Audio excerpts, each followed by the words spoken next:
দুইটা অনুগ্রহ গেল। এতিম অবস্থায় লালন পালনের ব্যবস্থা আল্লাহ করে দিলেন।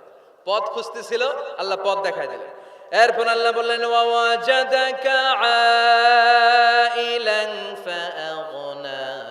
ও নবী, আপনি ছিলেন নিঃস্ব, আপনি ছিলেন দরিদ্র, আমি আপনাকে ধন সম্পদের ব্যবস্থা করে দিলাম। ফাআগনা বিখাদিজা, খাদিজার দ্বারা আপনারা আমি ধনী বানাই দিলাম। সুবহানাল্লাহ পড়েন। খাদিজা রাদিয়াল্লাহু তাআলা আনহা ওনার সব সম্পদ বিশ্বনবীর পায়ের সামনে ঢেলে দিল আর বলল, নবী, আমার সম্পদের আমার আর মালিকানা নাই, সব সম্পদের মালিক আপনি। আপনি ইসলামের জন্য, ইসলামের প্রয়োজনে যত লাগেন খরচ করবেন, কোনো সমস্যা নাই। চিল্লায় কোন সুবহানাল্লাহ। তাহলে কয়টা অনুগ্রহের কথা আল্লাহ বললেন?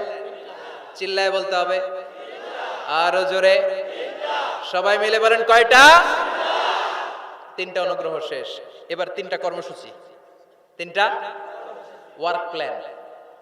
কোরআন বোঝে না মানুষ, কত সুন্দর কোরআন বুঝতে চায় না।